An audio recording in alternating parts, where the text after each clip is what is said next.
আজ কালী মন্দিরে পুজো দিয়ে হরিশ্চন্দ্রপুর বিধানসভা এলাকার একাংশে প্রচার শুরু করলেন উত্তর মালদার বিজেপি সাংসদ খগেন মুর্মু। এদিন হরিশ্চন্দ্রপুর থানা এলাকার কনুয়া কালী মন্দির থেকে পুজো দিয়ে তিনি হরিশ্চন্দ্রপুরে প্রচার শুরু করেন। কনুয়া থেকে এদিন কোনার হয়ে লক্ষণপুর বাস স্ট্যান্ড, ভিঙ্গল থেকে পিপলা বাস স্ট্যান্ড হয়ে রামরাই গ্রামে প্রচার সেরে তিনি হরিশ্চন্দ্রপুর দলীয় কার্যালয়ে মধ্যাহ্ন ভোজন সারেন। এরপর এখান থেকে হরিশ্চন্দ্রপুর 2 নম্বর ব্লকের উদ্দেশ্যে পাড়ি দেন। সেখান থেকে অর্জুনা হয়ে কুমেদপুর, বস্তা, দিল্লি, দেওয়ানগঞ্জ, ফতেপুর, বাঙালিপাড়া হয়ে দৌলতনগর, মশালদা বাজার থেকে বেজপুরাতে তার প্রচার শেষ করেন রাত্রিবেলা। এদিন খগেনের প্রচারে কর্মী সমর্থকদের ব্যাপক উদ্দীপনা লক্ষ্য করা যায়। পাশাপাশি যে সমস্ত এলাকায় খবর প্রচার করেন সেখানেও মানুষের ভিড় ছিল চোখে পড়ার মতো। এদিন খগেন মুর্মু তার প্রতিদ্বন্দ্বী শাসক দলের প্রার্থী প্রাক্তন পুলিশ কর্তা প্রসূন বন্দ্যোপাধ্যায়কে সংযত হওয়ার হুঁশিয়ারি দেন। তৃণমূলের প্রার্থী হচ্ছেন প্রাক্তন পুলিশ কর্তা।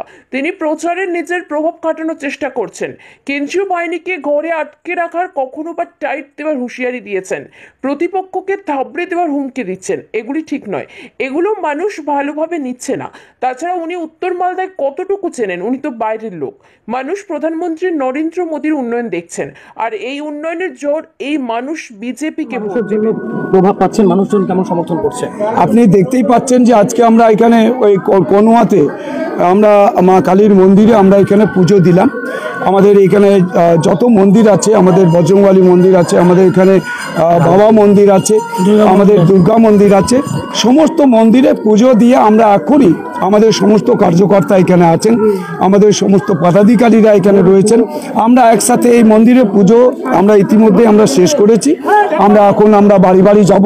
দেখছেন এখানে প্রচুর মানুষের সমাগম হয়েছে, পুজোতে সবাই এসেছেন এবং সবাই আশীর্বাদ করছেন আমাদের দেশের প্রধানমন্ত্রীকে, যেন পুনরায় আমাদের দেশের প্রধানমন্ত্রী নরেন্দ্র মোদীজি আমাদের এই ভারতবর্ষের আবার এবারের যে 18 লোকসভা নির্বাচনের মধ্যে দিয়ে প্রধানমন্ত্রী তিনি আমাদের হতে পারেন, তার জন্য সবাই আশীর্বাদ। বলছি, উত্তর মালদা তৃণমূলের প্রার্থী প্রসূন বন্দ্যোপাধ্যায় আপনার বিরুদ্ধে রাজ্য নির্বাচন কমিশনে বারবার অভিযোগ করছে।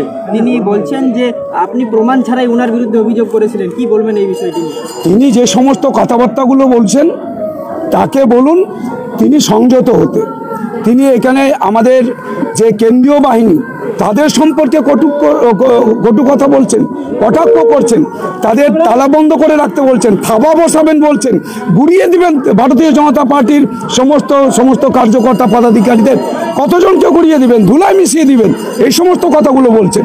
তিনি এখানে অবান্তর কথা বলছেন যে এখানে নাকি যে আমি কোনো এলাকায় যাই না, এখানে নাকি এখানকার মানুষ এদেরকে আমি চিনি না। আরে ওকে জিজ্ঞেস করুন, এখানে উনি এই মালদা উত্তর লোকসভা কেন্দ্র এলাকা কতটা চেনেন, কটা মানুষকে চেনেন, কটা রাস্তা চেনেন? এখানকার যিনি মাঠে চেনেন না, মানুষকে চেনেন না, তিনি এই সমস্ত কথাবার্তা বলছেন।